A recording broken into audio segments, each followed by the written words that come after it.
Olá, amigos, sejam todos muito bem-vindos, né, a mais um estudos da obra de André Luiz, que estamos estudando o livro Ação e Reação na psicografia de Chico Xavier, e hoje nós vamos iniciar um novo capítulo. A gente lembra que esse livro tem 20 capítulos, e hoje nós estamos iniciando o capítulo 11, que é o Templo e o Parlatório. Mas, antes da gente iniciar, a Thelma, tudo bem, Thelma? Vai Tudo fazer para a bem. gente uma recordação, rapidamente, do que ficou de importante no nosso capítulo anterior. Não é isso, Thelma? Isso mesmo, Márcia. Tudo bem, graças a Deus. Esperamos que os nossos amigos estejam bem. E o que a gente pode lembrar aí do capítulo anterior? Eu acho que o mais emocionante foi a última parte, né?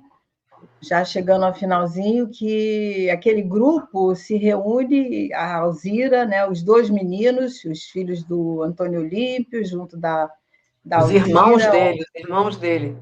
Eram os Aliás, irmãos os que ele irmãos dele, é assassinou, verdade, os é irmãos verdade. dele, Os é. irmãos do Antônio Olímpio se reúnem lá com Alzira, né? Esse espírito já trabalhado, né? Que traz no seu coração muito amor.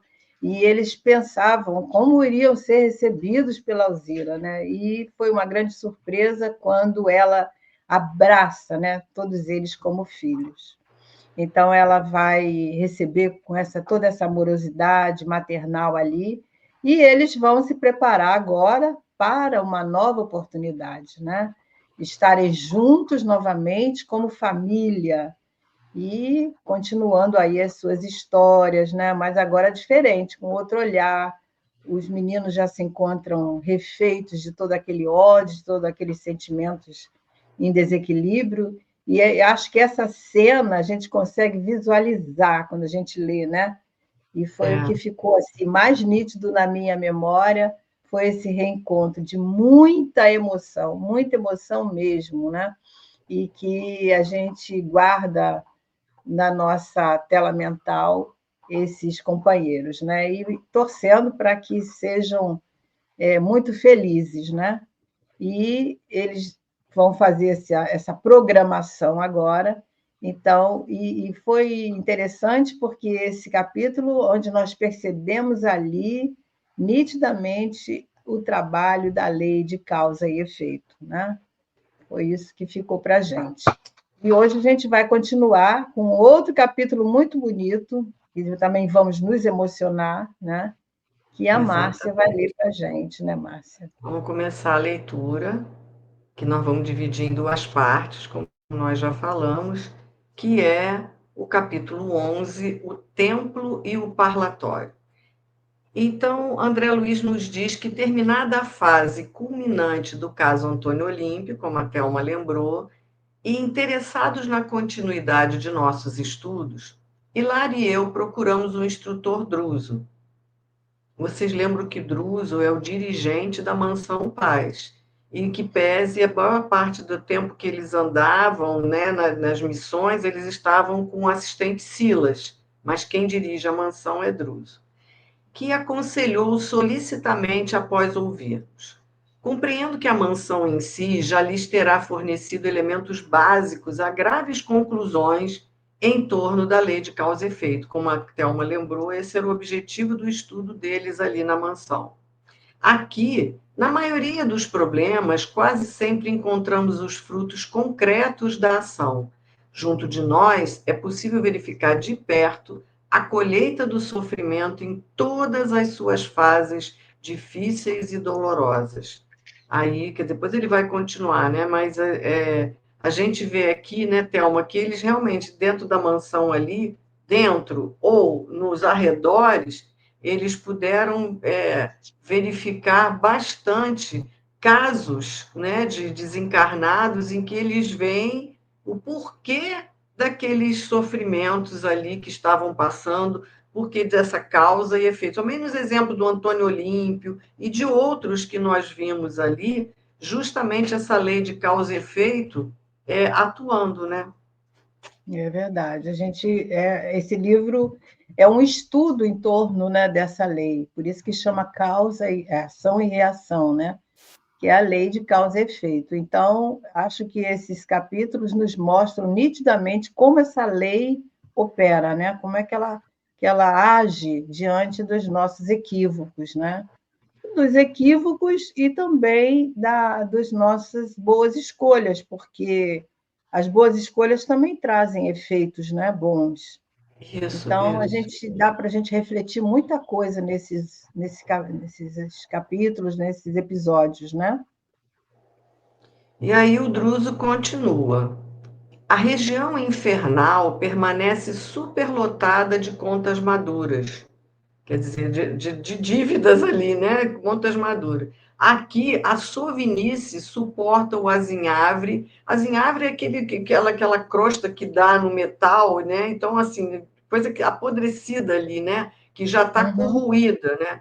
A sovinice, que suporta o azinhavre de atrozes padecimentos. O crime defronta com todas as espécies de angústia no remorso tardio e a delinquência responsável é surpreendida pelas trevas que lhe agravam as amarguras, porque as coletividades dos lavradores culpados pela plantação de tantos espinheiros não dispõem de coragem para recolher o fruto envenenado da sementeira que se afeiçoa. Desorientados e dementes, revoltam-se contra as flagelações que geraram e caem nas profundezas da rebelião e do desespero. Segundo é fácil de observar, em derredor da nossa casa de reajuste e socorro, tudo, em quase todas as circunstâncias, é sombra e conflito uniformes, assim como o vasto campo incendiado por criaturas imprevidentes a tolerarem compulsoriamente o fogo e o fumo com que lesaram a gleba das próprias vidas.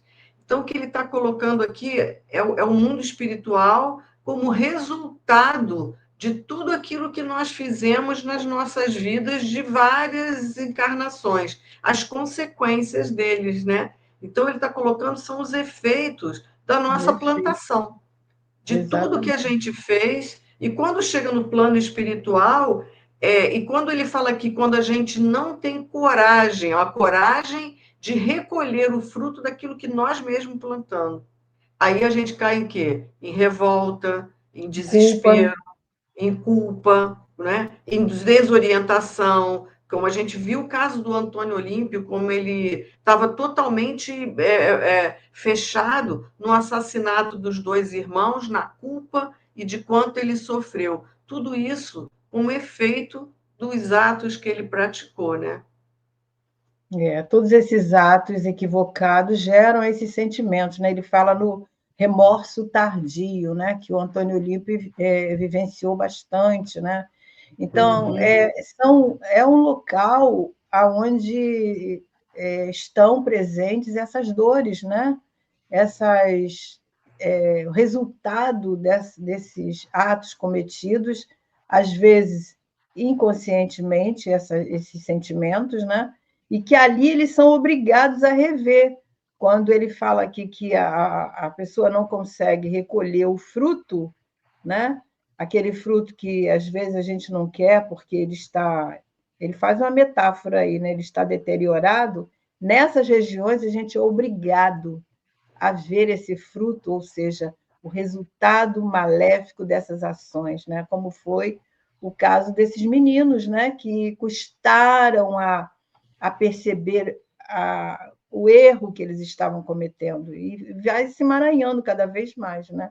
Por causa da rebelião, do desespero, do orgulho, enfim, é Né? E a uma região, vingança, né? A vingança, né? vingança fazendo com que eles, os dois irmãos, levassem a esposa de Antônio Olímpio a se afogar no lago. Então, Querendo tudo cometer isso, justiça, né? exatamente. Então, são coisas que a gente, tanto aqui quanto no mundo espiritual, a gente vai amealhando para nós mesmos e que vai fazendo com que os nossos sofrimentos sejam imensos, até que a gente consiga tomar coragem de sair desse processo, né? E o mais doloroso nessas regiões é que a maioria desses espíritos que estão lá eles não têm consciência da sua realidade, né? A gente lembra do Antônio Olímpio, quando ele foi, logo começamos a estudar o caso dele, ele estava totalmente alienado, né? Alienado, ele fala aqui, ó, desorientados e dementes, Exato. revoltam-se contra as flagelações que geraram e caem nas profundezas da rebelião e do desespero. Quer dizer, o espírito só sente que ele está num caminho de dor, né, num sofrimento atroz, mas eles não têm a capacidade de pensar, de elaborar, né, os pensamentos a respeito daquilo que está ocorrendo. Daí a necessidade desses instrutores amorosos, né, que com o tempo conseguem, como conseguiu com esses dois rapazes, né? Muito emocionante isso, que nos leva a meditar tanta coisa, né? E ele continua, né? André diz que ele se calou, caminhou na direção de larga janela que se abria para os nevoeiros exteriores, que a gente sabe que a Mansão Paz está fincada bem naqueles abismos, né? Nos ambientes bem de trevas ali, né? E Uhum. aí ele olha, compadecido, a triste paisagem que os nossos olhos conseguiam descortinar. E em seguida voltou para perto de nós, né, falando para eles: ainda assim, será bom prolonguem o trabalho em que se empenham, anotando os princípios de compensação em mais amplos setores. Nesse sentido, consideramos de suma importância as realizações em andamento na esfera carnal, como fatores determinantes de céu ou de inferno nas pessoas que os procuram. Razão por que desejamos aos dois o melhor aproveitamento nas atividades que venham a empreender na zona de relações entre a nossa casa e o homem comum não distante. Precisamos reconhecer que todos criamos o destino ou renovamo-lo todos os dias. E aqui o exame de semelhante lição é mais vagaroso, porquanto nosso instituto mais se nos afigura uma estação de chegada em que a culpa se movimenta com lentidão. Então, aqui, né, Druso está falando para eles que eles ainda têm trabalho a desenvolverem ali, não necessariamente dentro da mansão, né, Thelma, mas nas ligações até da mansão com a esfera carnal, para que eles possam continuar aproveitando ele fala que a zona de relação entre a nossa casa e o homem comum, que somos nós aqui encarnados, não tão distante. Acho que é isso que Verdade. ele está tentando propor a eles, né? E ele confirma aqui, né, o que os espíritos nos falam, né, que somos artífices do nosso futuro. Então ele fala, precisamos reconhecer que todos criamos o destino ou renovamos-los todos os dias, né? E essa é a nossa constatação, né? Tudo que a gente planta, a gente vai colher, né? Então, a gente certamente estamos no aprendizado de plantar boas sementes, né? Mas tudo que a gente vivencia de experiências não tão felizes foram os equívocos de ontem, né? Que nos trouxeram essas experiências de hoje. E a gente está se renovando a cada dia nesse aprendizado, nesse entendimento, né? De que nós somos esses artífices. E ele também, outra coisa que me chamou a atenção, né? Porquanto o nosso instituto mais se nos afigura uma estação de chegada em que a culpa se movimenta com lentidão. Ele vai falar mais sobre isso, né? Mas esses estágios emocionais que nós levamos para o mundo espiritual, eles se repercutem, né? Por muito tempo nas nossas vidas, né? Como Pois é. espírito, Aí você tocou num ponto interessante que nós estávamos conversando antes de começarmos o né? programa, né?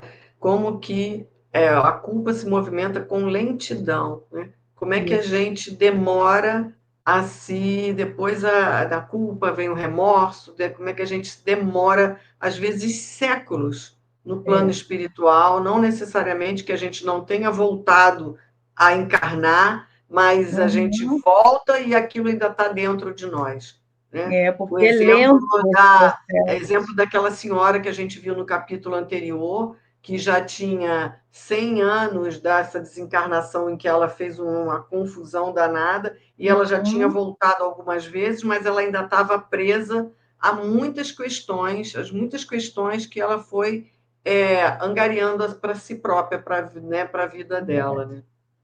Então, às vezes, o espírito está no emaranhado tão grande das suas escolhas que as encarnações, às vezes rápidas, que ele precisa fazer para acelerar esse processo, por misericórdia divina, né? Porque, conforme a gente está vendo aqui, lá no mundo espiritual é muito lento esse movimento. Então, ele, às vezes, numa encarnação de 80, né, vamos dizer assim, um espaço de vida física, a gente pensa que ele não progrediu, né? Porque o progresso, aos nossos olhos, é muito pequeno. Mas Deus aproveita todos os minutos de consciência que nós temos, né?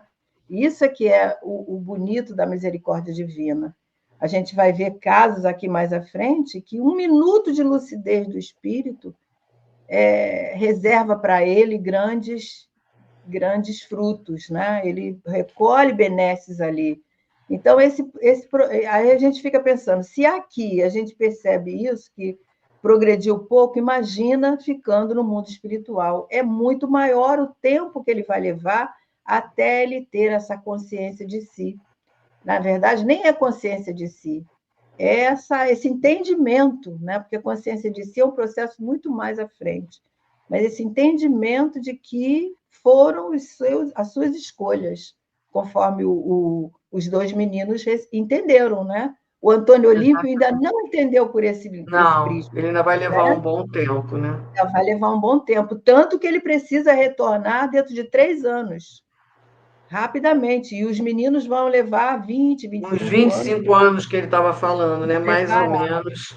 né? Então, Para quanto mais voltar. comprometido o espírito, maior necessidade ele tem de retornar rápido para acelerar esse processo, porque senão ele vai ficar séculos no mundo espiritual, não estacionado, mas a evolução é muito lenta. Vamos nós. E aí ele continua: entre os espíritos encarnados, porém, mais facilmente se nos revela o mecanismo da lei, através do qual vive a alma nas suas próprias edificações. No vaso da carne, a planta da existência se desenvolve, floresce e frutifica. A morte fisiológica realiza a grande ceifa. Em nosso mundo, temos desse modo a seleção natural dos frutos. Os raros que se mostram aprimorados são conduzidos à lavoura da luz divina, nos planos celestiais, para mais ampla ascensão ao grande futuro. Todavia, a massa esmagadora dos que chegam deteriorados ou imperfeitos estaciona nos celeiros de sombra das regiões inferiores em que nos achamos, à espera de novo plantio nas leiras do mundo. É que cada criatura transpõe os umbrais do túmulo com as imagens que em si mesma plasmou, utilizando os recursos do sentimento, da ideia e da ação que a vida lhe empresta, irradiando as forças que acumulou no espaço e no tempo terrestres. Cremos, pois, seja oportuna a observação do assunto entre as almas encarnadas, para que se lhes enriqueça a experiência. Então, ele está propondo aqui que eles deem uma olhada nas almas encarnadas, né, para verem como é. Porque ele começa dizendo, vamos aqui esse slide tem vários pontos aí para a gente, né? Então, olha, entre os espíritos encarnados, a gente, é que ele diz aqui, né? O mecanismo da lei, ele é como se ele se desenvolve, né? A gente faz, a gente vai crescendo e frutifica ali, né? Quando a gente vem para a nossa morte do corpo físico, é a grande corta ali, mas a gente vai continuar, né? Aí a gente vai se deparar com os frutos daquilo que a gente fez no Vai mundo. elaborar, né? Vai continuar elaborando, porque como o espírito tem comprometimento, ele reencarna trazendo os resquícios muito fortes daquilo tudo que ele traz, né? A gente volta lá na Laudemira, né?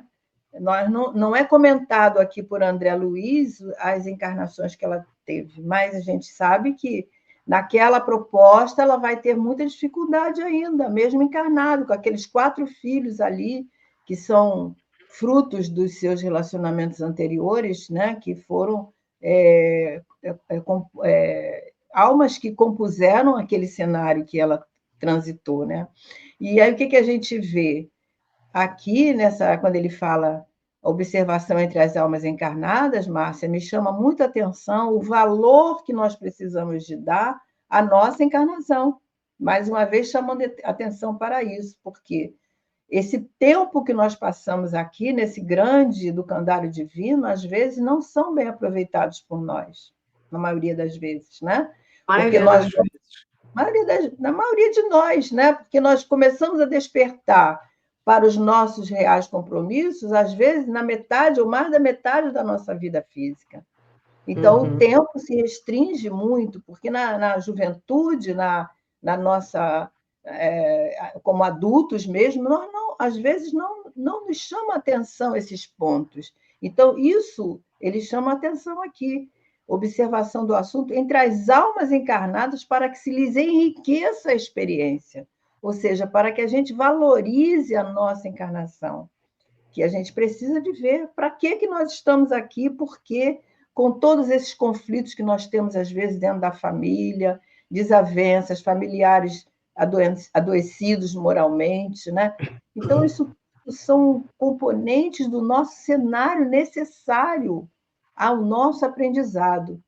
E tinha um outro ponto aqui, né, quando ele fala que a gente... Só que quando esse cremos aqui no finalzinho, ele está falando para eles dois que é oportuna a observação do assunto, eles dois, entre as almas encarnadas, para que enriqueça a experiência deles dois, naquilo que eles Deles estão dois. estudando.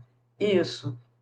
Outro ponto, o que você estava colocando, que ele bota também que cada criatura transpõe os umbrais do túmulo com as imagens que em si mesma plasmou, Com certeza. utilizando os recursos do sentimento, da ideia e da ação que a vida lhe empresta, né?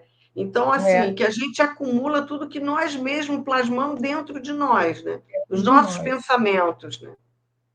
E agora me lembrei de outra coisa que eu ia falar a respeito de, por exemplo, quando chega às nossas mesas mediúnicas, nas nossas reuniões, aqueles espíritos que estão, às vezes, há 4 séculos, ou até mais, mas que estão ali, que desencarnaram, que não sabem que desencarnaram, estão presos na vingança, nos tesouros que deixaram, né?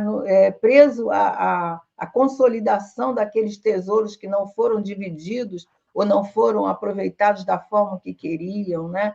Ou a vingança que eles guardam, os ressentimentos que eles trazem ainda, né, de alguém que ou fizeram muito mal a ele, ou vice-versa, mas trazendo essas dores, e a gente fica assim, com muita compaixão desses espíritos, porque já se passaram tantos anos, às vezes aqueles parentes nem estão mais no mundo físico, mas eles ainda estão ressentidos, né? A gente vê isso constantemente nos relatos Exato. mediúnicos, né? Então, isso é realmente uma prova de que cada criatura transpõe os umbrais do túmulo com as imagens que em si plasmou, né? Usando aqueles sentimentos. Então, é por isso que a gente tem que valorizar a nossa vida com os valores não materiais, né? O que nós temos, nada tem valor, mas o que nós estamos construindo dentro de nós, que é a verdadeira propriedade que o Evangelho nos fala, né? Exatamente. Então vamos lá. Aí o André fala que aquelas anotações ditas em tom paterno comoviam-me intensamente.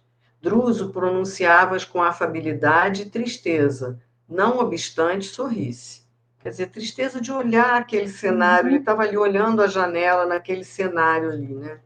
Como sempre encantado com a sua personalidade dificilmente abordável no conjunto, silenciei, acatando-lhe as manifestações. Mas Hilário perguntou irrequieto, valendo-se da pausa que surgira.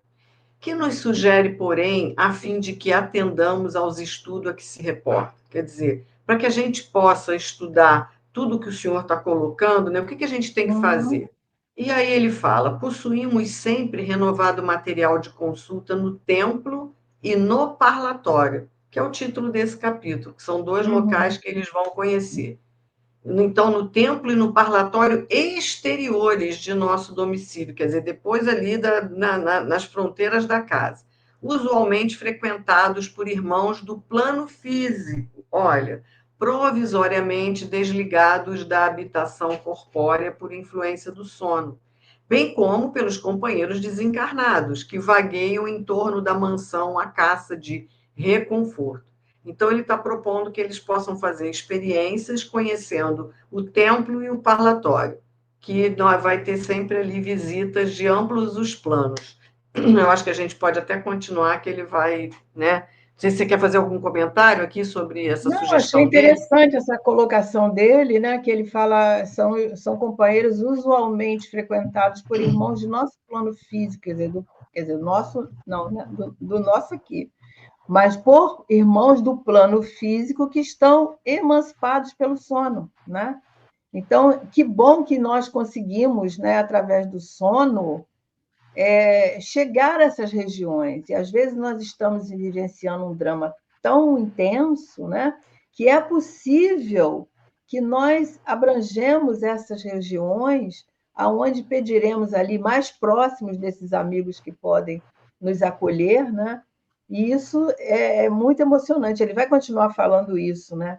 Mas é uma coisa que nos chama a atenção, porque são espíritos que estão encarnados e que visitam essas regiões, né, através da emancipação pelo sono. Aí ele continua que muitos deles estão ligados ao nosso santuário pelos fios da reencarnação, quer dizer, estão aqui com a gente no plano físico, enquanto os muitos outros chegam até nós em busca de socorro. Dispomos aí de atendentes numerosos que lhes coletam as reclamações e registram os problemas para orientarmos com segurança o nosso esforço de paz e cooperação. É interessante, assim, que os amigos se incorporem durante alguns dias às nossas equipes de serviço, colaborando conosco e relacionando apontamentos diversos. Não poderíamos contar com aí o Hilário pergunta, né? Não poderíamos contar com a ajuda de Silas, indagou o meu colega, referindo-se ao companheiro, né, cuja presença para nós significava alegria e coragem. O instrutor olhou para eles de maneira expressiva e comentou, né, surpreendendo-os. Então, o Druso aqui fala para eles, né, que eles vão poder colher informações, né, desse pessoal, tanto de encarnado quanto de desencarnados, né, que vão ajudá-los no trabalho que eles estão desenvolvendo, né? Uhum. E aí ele fala aqui sobre o pedido do Hilário, do Silas os acompanhar, né? E ele fala, olha, não fosse o objetivo das informações que reúnem, qual o objetivo, né? O André reúne essas informações para um dia isso ele colocar para os encarnados que somos nós, né? Ensinar Então, para nós, né? não fosse o objetivo das informações que reúnem, e certo, não nos seria possível permitir que o assistente mencionado lhes tutelasse a recolha de ensinamentos. Sabemos, contudo, que o trabalho em andamento se destina a instruções para a esfera dos companheiros reencarnados, e semelhante tarefa nos obriga a considerar-lhes a petição. Realmente, não lhes convém qualquer perda de oportunidade ou de tempo.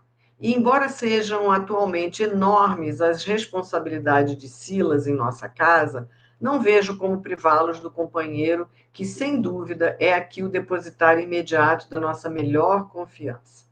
Então, André diz que logo após, enquanto mergulhávamos em silenciosas considerações acerca do seguro serviço de inteligência com que o grande benfeitor nos seguia à meta, Silas foi chamado à nossa presença, recebendo recomendações no sentido de prestar-nos assistência precisa. Então, aqui, o Druso sabe que todas essas informações André está colhendo para depois deixar para a gente nesses livros Registrado. maravilhosos, né? Então, aqui você vê que ele relata para a gente no livro Ação e Reação tudo que ele viveu na Mansão Paz, viveu na Casa Transitória, e em vários outros livros que ele foi nos deixando, relatando essas vivências, né, Thelma? Isso, e os instrutores sabiam das intenções, do objetivo, né? O porquê das perguntas, o porquê das questões mais importantes chamavam a atenção dele. Então, para que hoje nós pudéssemos receber todos esses ensinamentos. Lembrando que André Luiz nos ajuda muito, né, a intensificar o nosso entendimento do mundo espiritual. É claro que as informações de Kardec foram preciosíssimas e são preciosas, mas o André Luiz ele nos mostra aqui como se fosse ao vivo e a cores, né? Exatamente. E aí o Druso e o Silas estavam numa conversação íntima e rápida, permutaram impressões cuja significação total não foi possível perceber. Terminado o entendimento, Silas marcou o horário exato em que nos cabia efetuar o reencontro. E com isso, a nossa entrevista com o governador da mansão fora praticamente encerrada. No momento previsto, o assistente veio procurar-nos solícito. Íamos visitar o templo da mansão. Lembra que Druso falou para eles conhecerem o templo e o parlatório. Então, agora eles vão conhecer o templo. Atravessamos longas filas de corredores, até que, através de um estreito portico, quer dizer, uma porta pequena, tivemos acesso a vasto recinto iluminado. Assemelhava-se ao ambiente ao de grande capela, das que conhecemos no mundo. No centro, apoiando-se ao fundo, de face voltada para o exterior, uma cruz de matéria prateado radiante, sobre a mesa alva e simples. Era o único símbolo religioso ali existente. Mas de todas as paredes laterais, a se caracterizarem por brancura de neve, emergiam pequenas reentrâncias esculpidas em formas de nichos. Nichos são uns cubículozinhos, né? Assim, uns cantinhos separados. Então, aqui André Luiz está nos contando como é que era esse templo da mansão, né? Descrevendo como é que era, né? Isso, descrevendo como é que era. E aí ele continua dizendo que a luz dominante casava-se de encantadora maneira com a melodia cariciosa a ressoar docemente no largo corpo da nave. Que mãos invisíveis produziam a música veludosa e terna que nos inclinava à reverência e à meditação. Aqui a gente vê o poder da música, né, Thelma? Como essa música, às vezes, a gente não dá valor, mas aquilo nos eleva a alma, né? Com Nos certeza. faz sair desse dia a dia, nos faz parar para esquecer essa confusão nossa, da nossa rotina, e a gente se aquieta, né? Verdade. E a música é uma arte divina, né? Ele Exato. falou no capítulo passado Isso, sobre lembra de Beethoven? a sexta sinfonia de Beethoven, né? Que Isso. aquele rapaz estava tocando, né? E que modificou todo aquele grupo que ouvia, né? Então a música tem esse poder, né? A gente, quando está triste, quando está motivado por algum sentimento de aflição, qualquer sentimento semelhante, e também quando nós estamos estudando, quando nós estamos orando, né? Quando a gente coloca a música para oração, então, nós vamos longe, né? Nós conseguimos entrar, penetrar naquela sintonia ali, parece que nos aproxima dos amigos espirituais, né? É muito bom. E aí ele diz que entidades diversas postavam-se em prece junto a esses nichos, a esses cubículozinhos, né? Desocupados que se enfileiravam, quase uniformes, por mais de 200 em piedoso conjunto. Quer dizer, a quantidade de pessoas que estavam ali em fila, esperando, né, também ali sua vez, né? E de entrar nos nichos para fazer suas orações. Não sei que estranha emotividade me tomou toda a alma. A fé simples da infância reconquistara-me o íntimo. Lembrei minha mãe, colocando a oração primeira, quer dizer, o Pai Nosso, né, em meus lábios, Uhum. e como se as vibrações daquela hora fossem abençoada chuva a lavar-me todos os escaninhos do espírito. Olvidei por instante minhas velhas experiências da vida para somente pensar no Supremo Senhor, nosso Deus e nosso Pai. Tão bonito, né, Thelma? As Muito bonito. lembranças do André Luiz. A gente conversava aqui nos bastidores, né? E agora, se me permite compartilhar com os nossos amigos, né, o que a gente estava lembrando nessa parte, né, onde ele fala aqui dessa reverência, da meditação, e até mesmo quando ele lembra do Pai Nosso, né, quando a gente entra, por exemplo, numa igreja, né, que a gente sente aquele silêncio a nos envolver, que a gente simplesmente senta naquele local e ora, ou então a gente se deixa envolver por toda aquela psicosfera, né? A gente revive esse entendimento que ele está falando aqui, né? Porque ali naquele Exato, local de reverência, de meditação, estão presentes ali essas almas, né, dedicadas, essas almas que nos recebem, nos acolhe, os pensamentos. Às vezes, quantas vezes a gente entra numa igreja é como se fosse mesmo a busca de um aconselhamento, né? A busca de uma exatamente. resposta, né? Ou simplesmente para orar, para estar ali com os olhos fechados ou não, naquele ambiente sagrado, porque é sagrado, É seja ele sagrado. qual for, Seja de né? qual de que credo for. E Exatamente. exatamente, às Isso vezes você está falando isso, me lembra, às vezes, das igrejas, essas emoções, né? E às vezes, por exemplo, no caso aqui, né, nós moramos no Rio de Janeiro, a nossa casa espírita é muito pertinho da minha casa, às vezes a gente tem que ir lá levar alguma coisa, e é um horário que não tem ninguém, que às vezes a gente entra é ali, quando eu verdade. entro no nosso salão, que eu me vejo Eu também já sozinha. senti essa experiência, é verdade. E assim, olha, eu sento e fico ali agradecendo tanto aquela casa em nossas vidas, aquela energia dali, aquela energia dos nossos benfeitores espirituais. Verdade. É tão bom, é tão bom. Então, É muito sentir bom. isso, né? E fez essa emoção que André Luiz está sentindo É ali, verdade. naquele templo É simples, verdade. sem nada, né? Sem nada. É Exatamente isso. verdade. Então, E ali aí ele vai está lembrar. toda aquela egrégora, né? Todos aqueles espíritos que fazem parte e que vêm nos acolher. Esse sentimento é justamente por isso, né? Eles são receptivos a nós, porque eles sentem. A gente vai ver a descrição de André aí, em alguns casos, a gente vê como é que os espíritos captam os nossos pensamentos, captam as nossas emoções, os nossos sentimentos. E a gente vê a prova aqui, né, que o André logo se lembrou de quê? Da oração que a mãe dele ensinou a ele lá na sua infância. E isso é de É, grande valor, né? A e, a, gente tem que ensinar mesmo, né? Os e a nossos gente filhos. E a gente lembra pelo livro Nosso Lar, quando ele fala muito da vida dele, ele não era uma pessoa religiosa, Não, né? não. Não, mas esses ensinamentos da mãe dele ficaram, né? Ficaram. Fica registrado, é a semente, né, que a gente coloca lá, e um dia ele vai rever essa semente, mesmo que ela não tenha fecundado na existência, ela vai aparecer ali para ele, Uhum. e aí o espírito vai perceber o valor que tinha, né, esses ensinamentos. E aí ele diz que lágrimas quentes rorejaram minha face, quer dizer, escorreram, né, pelas faces. Quis algo perguntar ao Silas bondoso, contudo, naquele primeiro contato com o santuário externo da mansão, nada consegui fazer senão orar e chorar copiosamente.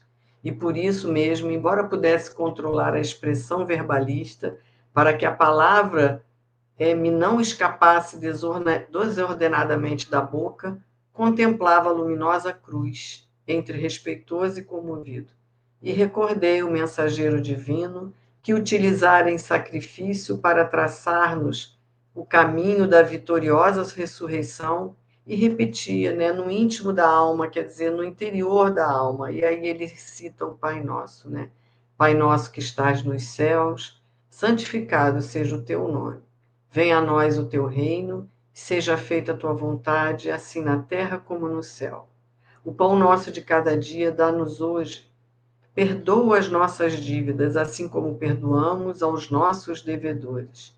E não nos deixeis cair em tentação, e livra-nos do mal, porque são teus o reino, o poder e a glória para todo sempre, que assim seja. Então ele faz essa oração que ele se comove e comove a todos que estão ali em volta, né, Théo? Verdade. E aí ele fala que ele repara que Silas o acompanhava nos menores movimentos interiores, porque ao terminar a prece dominical, disse-me afetuoso: é verdade, André, raros conseguem penetrar este ambiente sem se escudarem na oração, porque a emoção é tanta, precisa Canta, da oração para você se equilibrar ali, né? verdade. E É relanceando, automaticamente, né, vem à é, mente. e relanceando o olhar sobre Hilário, que igualmente enxugava lágrimas espontâneas, como a incluí-lo no carinho das observações que exteriorizava, continuou o Silas, né? Este pequeno campo de pensamento está sublimado pela compulsão e pela dor de milhares, incontáveis legiões de almas edificadas no sofrimento e na fé por aqui hão passado em pranto de arrependimento ou de esperança, de gratidão ou de angústia.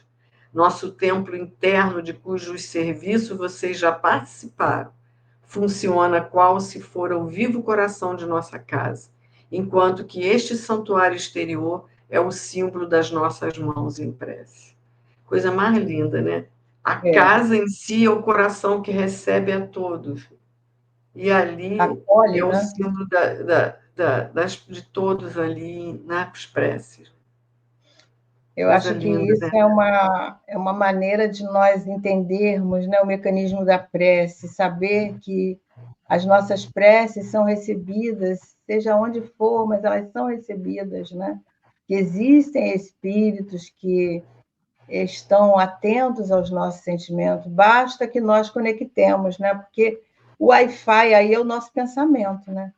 E se Exatamente. nós utilizarmos a nossa vontade, o nosso pensamento, nós vamos conseguir conectar a esse mundo espiritual, desses espíritos que estão atentos a essas nossas necessidades, né? E, por outro lado, ele fala aqui que aquele ambiente ali estava sublimado pela compulsão e pela dor de milhares.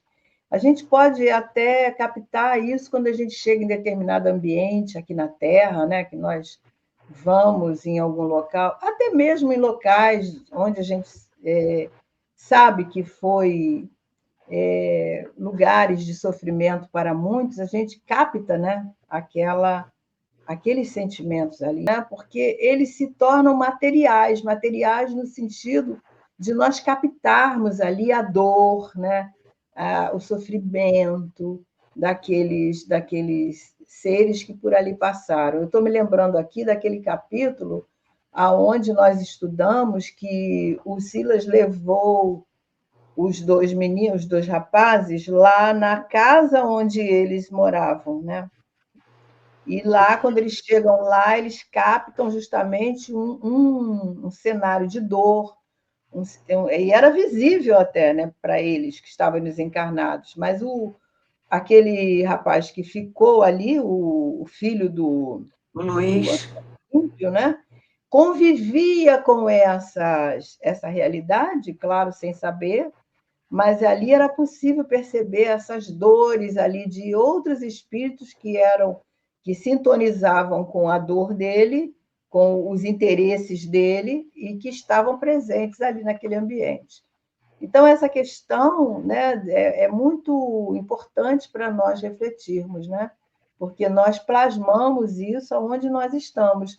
Sentimentos bons plasmam emoções boas, sentimentos negativos plasmam dores, plasmam sofrimento e atraem espíritos desse mesmo tipo de sentimento, né?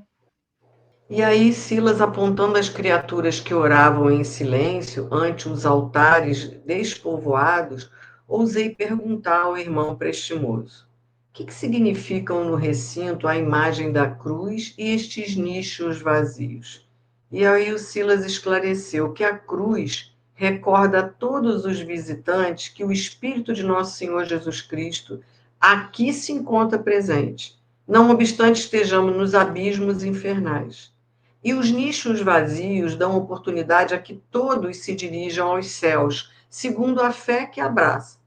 Até que a alma obtenha a sabedoria infinita, é indispensável o caminho na longa estrada dos símbolos de alfabetização e cultura a que dirigem na senda de elevação intelectual. E até que atinja o infinito amor, é necessário palmilhe as longas rotas da caridade e da fé religiosa, nos múltiplos departamentos da compreensão que lhe assegura o acesso à vida superior.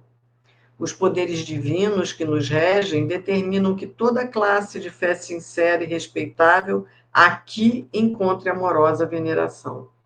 Quer dizer, ele está colocando ali que cada nicho é para que cada um entre de acordo com a sua fé, com os seus credos, e tipo assim, até que nós tenhamos uma compreensão dessa nossa vida infinita, que tudo é uma coisa só, nós ainda precisamos desses nossos cantinhos, precisamos dos nossos símbolos, precisamos ainda de várias questões, né, que ainda façam nos conectar ao alto, né?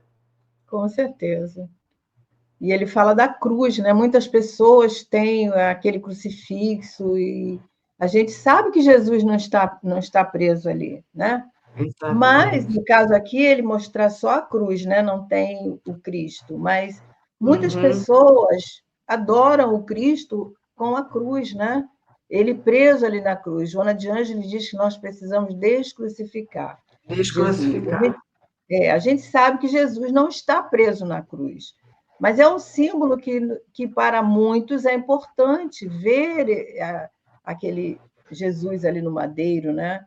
Então, isso toca a emoção. E a gente tem que respeitar, né, esse nível de entendimento, porque ele diz aqui: até que a alma obtenha sabedoria infinita, é indispensável que ela caminhe nessa longa estrada dos símbolos de alfabetização, ou seja, de conhecimento, né? Vai aos poucos entendendo que esses símbolos já não têm mais necessidade, né? O Cristo já Necessidade. vive dentro de nós. Mas é interessante esse respeito, né, que os espíritos têm. Aí eu me lembrei agora, falando isso, da Evelina, né? A Evelina era do livro E a Vida Continua, que ela era muito católica, né? E ela chega no mundo espiritual com a imagem de Jesus, né? Ela vê o crucifixo ali com Jesus presente ali e os espíritos em nenhum momento disseram para ela, né, que não era para agir dessa forma. Então existe todo esse respeito em torno das nossas necessidades, né? Exatamente. Bom, e observando que a reduzida comunidade de almas em prece se alinhava em posições diversas, de vez que algumas se mantinham de pé ou comodamente sentadas, enquanto que a maioria se punha de joelhos. Hilário ensaiou algumas indagações a que Sila respondeu, condensando os assuntos. Sim, desde que o respeito mútuo seja necessariamente guardado, todos aqui podem orar como melhor lhe pareça. E amparando-nos a curiosidade sadia, indicou certa matrona, ajoelhada, né, diante de um nicho próximo. Então, ela estava ali naquele nicho ajoelhadinha e falou: acompanhemos, por exemplo, aquela nossa irmã em súplica, postar-nos-emos na retaguarda, de modo a não incomodá-la com a nossa presença. E envolvendo-a nas vibrações de nossa simpatia, vamos assimilar a sua faixa mental, percebendo com clareza as imagens que ela cria em seu processo pessoal de oração. E aqui é o nosso último slide, que a gente vai ver no próxima parte, como é que são essas imagens que a gente vai ver, como é que a gente plasma os nossos pensamentos. Quer dizer, como é que a gente faz com que se percebam em imagem os nossos pensamentos, né, Théo? Isso mesmo. Então, que possamos ficar com Jesus, nos encontramos na semana que vem, que todos estejam aproveitando bastante esses estudos, que para nós duas, pelo menos, está sendo muito proveitoso. E cada vez que a gente lê André Luiz, a gente tira vários ensinamentos, né? Até porque a nosso amadurecimento é outro e a gente percebe coisas que nós não tínhamos percebido. Então, É verdade. que esse estudo esteja proveitoso a todos vocês e que Jesus nos abençoe e que a gente possa se encontrar na semana que vem. Até lá, né, Thelma? Até lá, Márcia, até lá, amigos. Esperamos vocês aqui. Deixe o seu like, né? Isso ajuda o YouTube divulgar o nosso trabalho, não por vaidade nenhuma, mas para mostrar para outros corações o quanto é importante nós refletirmos sobre a vida espiritual, né? Então, estejam Isso aí. conosco e até mais, se Deus quiser. Até lá.